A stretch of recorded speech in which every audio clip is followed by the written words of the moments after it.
Is anybody else just tired? Tired of always being the bigger person? Always considering everybody to the same degree, whilst you're being considered to a different degree, like other people deserve grace and kindness and love and acceptance and understanding, but you don't feel like the same measure or the same value is passed over and given you. You're not given the same grace to exist as a human being, as a fully functioning human being, with great qualities, good qualities, neutral qualities, and bad qualities, because every human on the planet has them. If you can relate to that, this video is for you.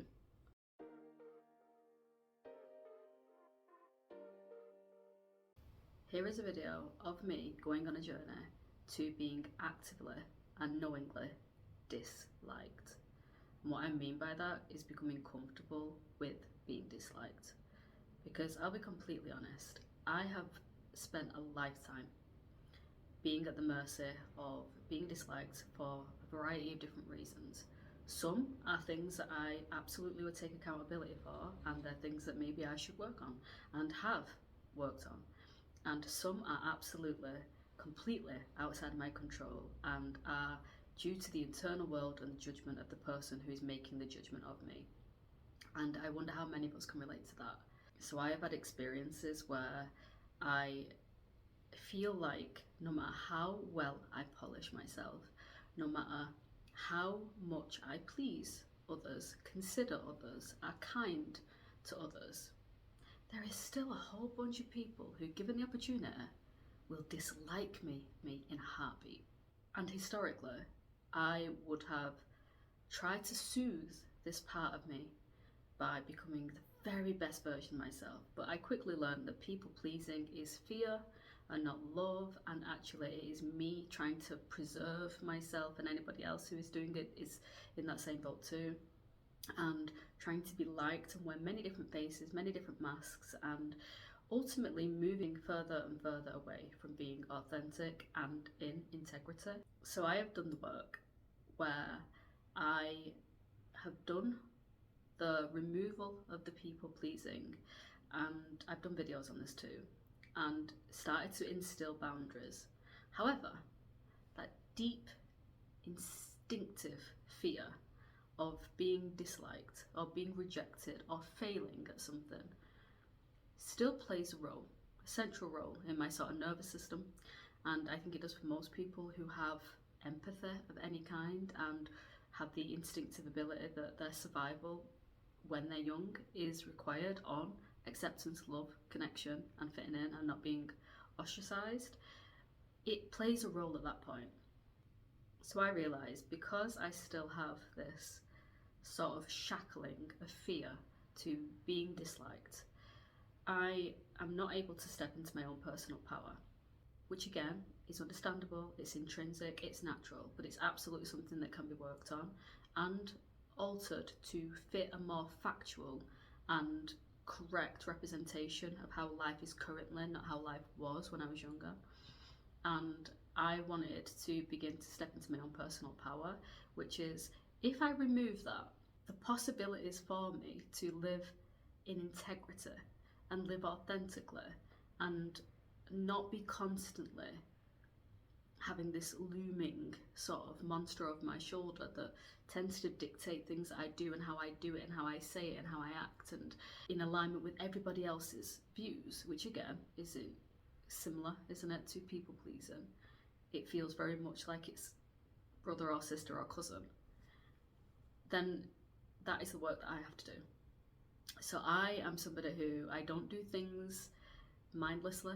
I get really clear on all that lives inside of me, and I thought I would take you on the journey with me, because what if you are somebody who's watching this who also needs to consider that this might be work that you need to do, or you might want to do, or it might just be something that you want to know in case you want to use it in the future.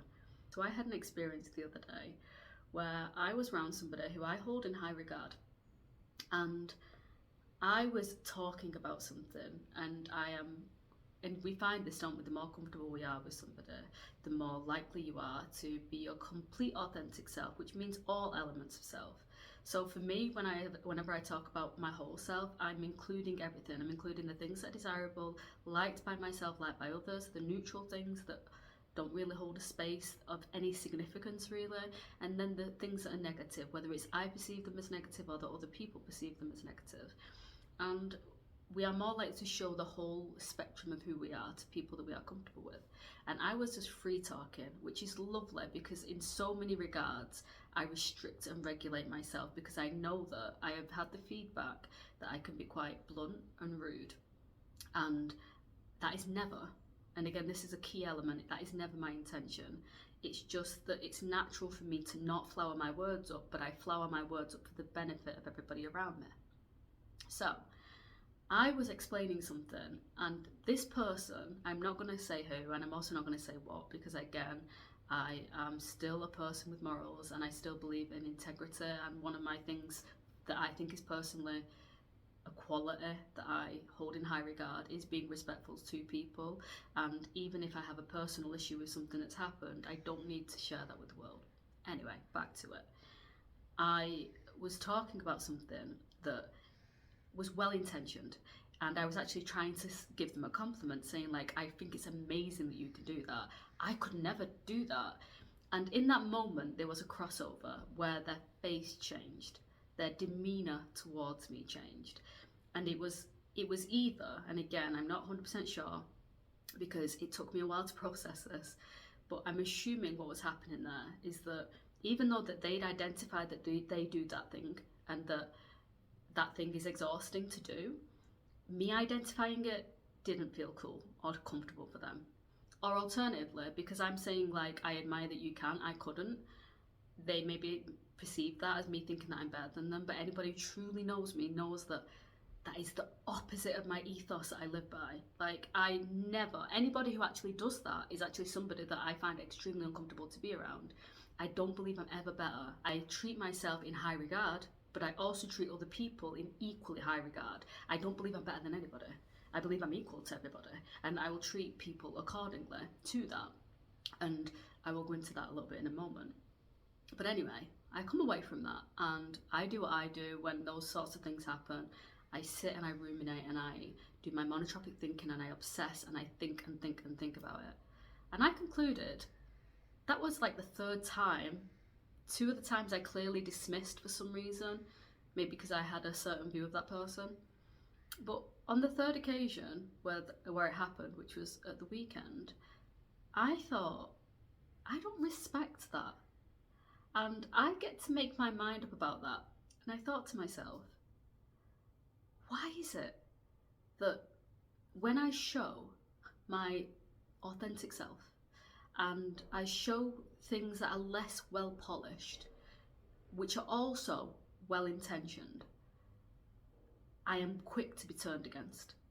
And that same ethos and that same level of turning or immediately disliking me from being human and expressing a part of myself that is true, because the facts still sit there with me in terms of my experience that I still think that thing to be true.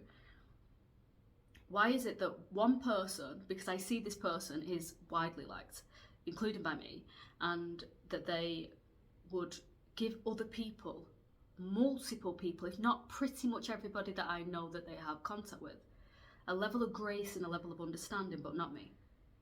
And I thought, I'm tired.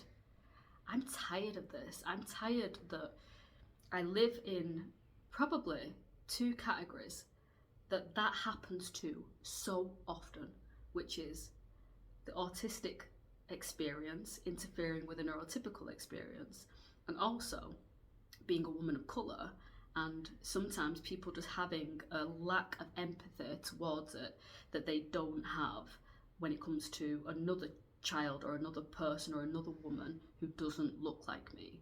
And that is just fact. And I remember even having this conversation with a family member once, saying, if two little girls went missing and one was a brown little girl and one was a white little girl, do you think the level of response would be the same? And do you think the level of upset and care, and for a lot of people it would be. A lot of people like me who a lot of their kind of self-concept is built on fairness and equality and caring about people in equal measure, based off a system that is, in my mind, well thought out. But for a lot of people, it's just based off instinct and loyalty. And they said, they was arguing the opposite initially, but they sat there and they said, no, I think you're right. I actually think that they would get a majorly different treatment. I think it's very, very much in public domain, that information of how differently that those two things would be managed or blown up or publicised. But anyway, my original point is that I live in two categories where I'm not offered the same amount of grace as other people. So I thought, okay, if this is something that I'm going to continually face, and what ends up happening, and I'm going to input something here, I did some journaling regarding it. And it's something that I've done, it was a homework that I set for a client, which was, what do you do with your vulnerable parts when they are handled or mishandled? So I had to identify some vulnerable parts of me that cause a spike of emotion and uncomfortableness inside of me when they are either handled or mishandled.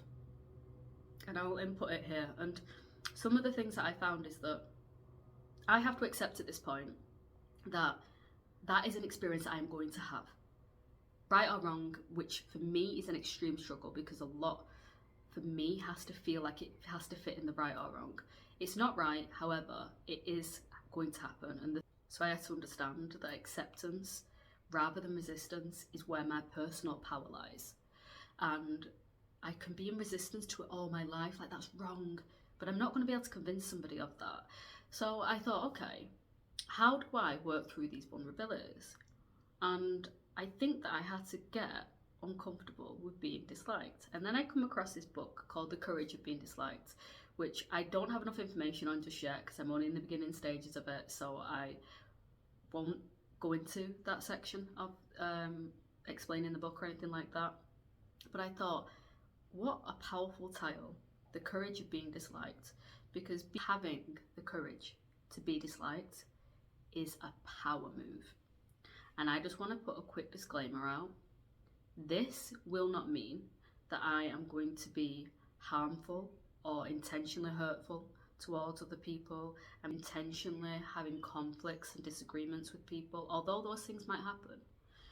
And I'm still going to be working in integrity with the person that I want to be, which has a very strong moral code and lives in alignment with certain ethics that I view highly. And I'm still going to hold people in high regard because that is who I am. But I'm going to be checking a framework of the people that I hold in high regard. And some people are going to not like that, and that is okay. And the framework for me that I'm going to be checking it against is, does this person's actions mirror their words? Because that is something that does not sit well for me, and I get to decide how I move in opposition to somebody's actions not being in alignment with the person that they're portraying to be. Even if everybody else agrees that they're that person, good for them. I am going to be mirroring their actions against the portrayed person that they are. And the second one is going to be, does that person mirror values and qualities that I hold in high regard? So, an example of that is, does that person treat people fairly and equally? If they don't, which is the time where the dislike that I start to receive makes me feel really activated, that is the part that I'm going to be working on. What I will not be working on is being unaccountable of something that I can potentially be doing wrong as a person. I'm not beyond looking at myself.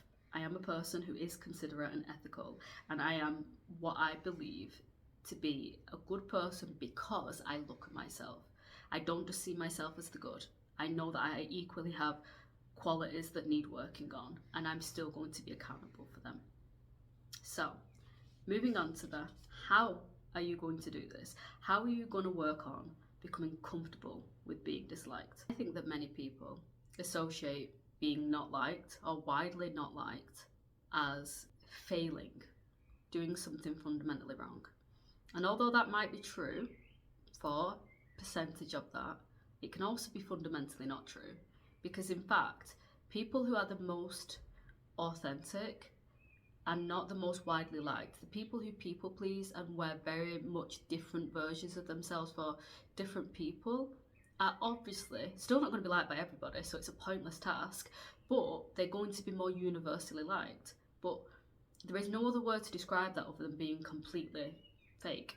And I know fake makes people feel quite activated and jarring, and I get it.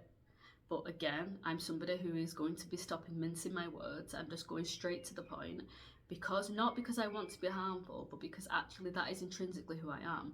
I am somebody who likes to just deliver things to the most efficiency, which means not always having to go around the houses, and also explaining to you that when I say these things, it's not to be harmful, it's not to be hurtful, it is to help. And if somebody says I don't like it, can you deliver me in a different way? I absolutely will. But I'm also not going to be reducing parts of myself for the acceptance of people who are never going to like me anyway, if you get what I mean. However, if somebody was willing to have that conversation with me, and they are somebody who sees me but is hurt by my actions, I am willing to do something about that. But people, like I said, people see being disliked as a personal failure. And it reminded me of the time when Stephen Bartlett, so I've been to a live show of his and I watch a lot of his content, and he talks about how he actually thinks that success in a particular area, whatever area it is, he's talking about business, but it can be applied anywhere, that if you want to increase success, you have to also increase failure. And I think that's a truth with finding a community of people who accept you as you are and love you as you are and don't judge you or don't find a quick opportunity to try to come and make a beeline to criticise your character or to make you feel bad about yourself. Those people are not your people anyway, whether you're entertaining it for years, potentially, or not. And I'm going to input a video. Relationship like with failure. We talked a little bit about the idea of failure at the start of this conversation, why people don't take the leap from a miserable certain situation into an uncertain situation that might give them a better life. But what's your relationship been like with failure? Because everybody knows to be a successful entrepreneur, to build great products, you have to fail fast. But if you're struggling with, enoughness, then it seems like that might limit your ability to want to fail fast. It is certain that the more successes you have under your belt, the easier it is to fail. Because you feel like if you've had, 9 out of 10 things have been successful and that 10th is not, doesn't mean you are a failure. So one thing is, I think separating like you being a failure versus the project or the particular thing being a failure is very, very different. Which is hard. Which is very hard.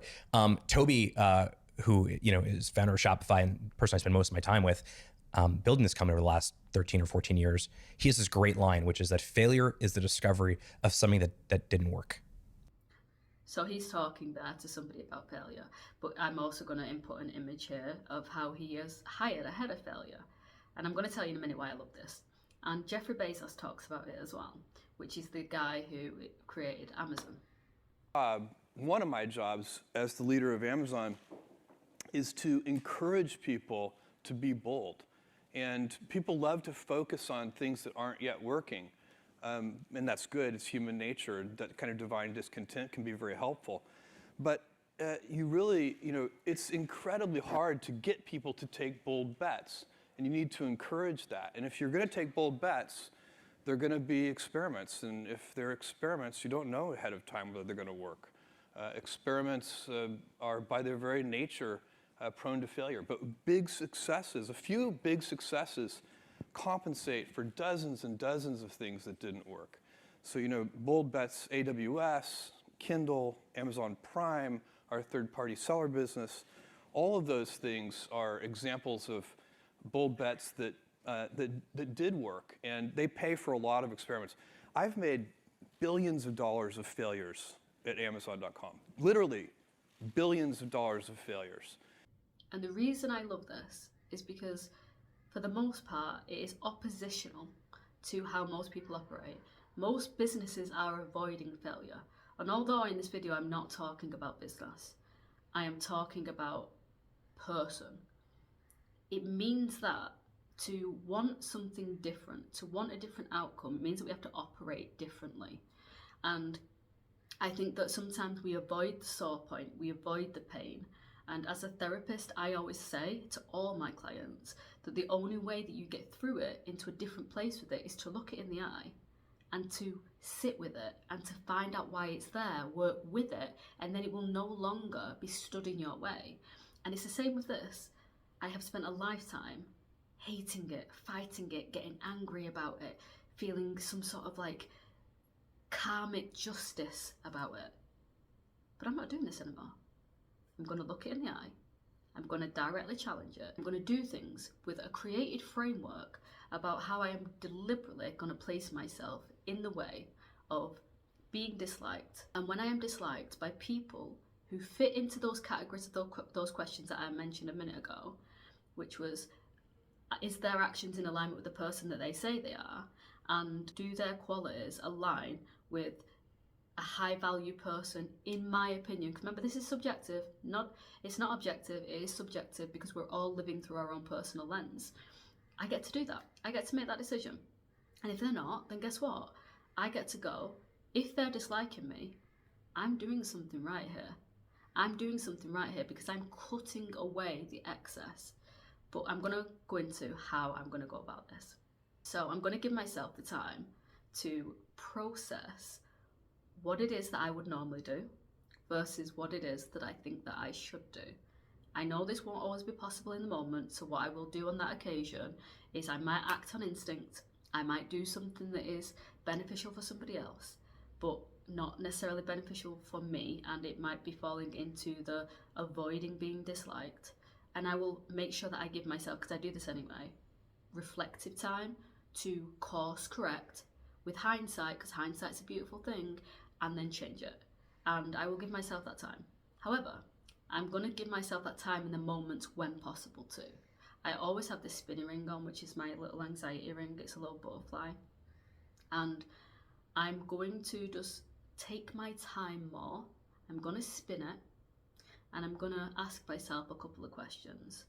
And it'll be dependent on the situation. I'm going to tell you the sorts of things that I want to ask myself. Am I flowering this up? Am I considering myself in the same regard that I'm considering this other person? Am I making them feel comfortable whilst they're allowing me to feel uncomfortable? Am I expressing myself authentically? Am I being fake? Am I being conflict avoidant? And am I avoiding a difficult but necessary conversation? And there are some things that I fundamentally am going to have to accept, which is being authentic doesn't create a lot of followers. It doesn't create a wide amount of acceptance, because when you don't do what everybody expects you to do, that stands out. And when you like yourself, and again, not like yourself above others, but consider yourself in the same regard, and you like yourself and you've learned to love yourself and have a healthy relationship with yourself, do you know how much that is frowned upon in a society that tries to make you feel crap about yourself but tells you that we all want you to love yourself? It's not liked.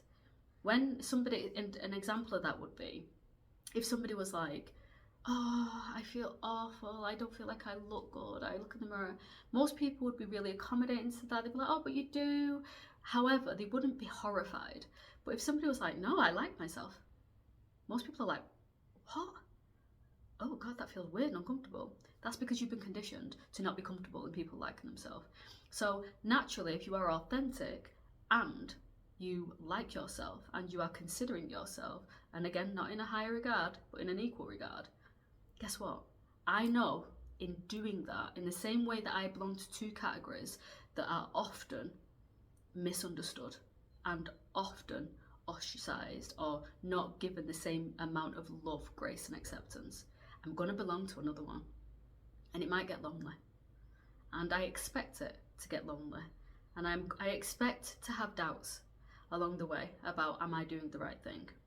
But the reason why I know I'm doing the right thing is because I've tried that arena for a long time and it doesn't work. It doesn't work for clients. It doesn't work for me. And I'm not going to be above looking at myself. I can't stress that enough. I'm not going to be somebody who's just like, I'm just better. I'm just like not going to consider any ways in which I am being disliked. I will.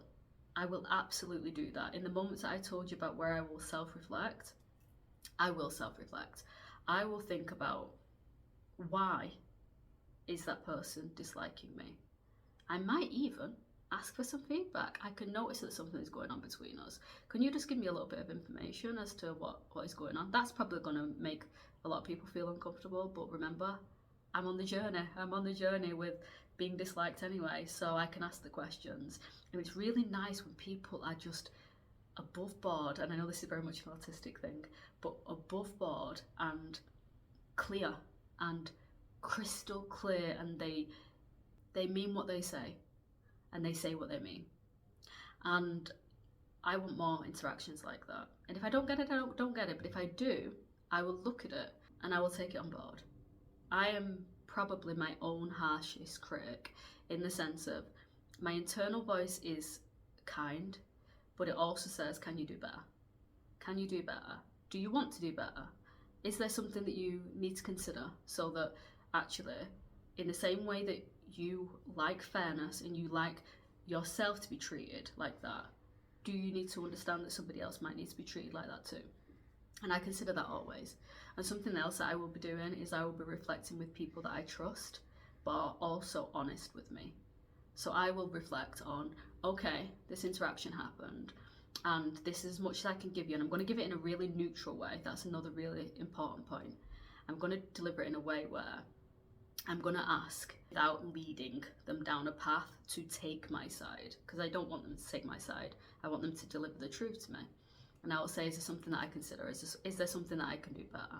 It's something that I actually do with my children, which is, on reflection, is there something that you feel like I could have done better there? And guess what I will do? I will take it on board.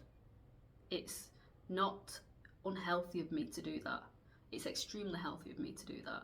It's not the changing of my person. It's the, I want people around me to feel the same ways in which we all need to feel, which is considered, seen, and treated in equal and fairness to the same way that they would with somebody that they hold in high regard. I hope that this has been helpful. Please let me know if being on a journey of being disliked, or having the courage to be disliked, is something that you think is important too.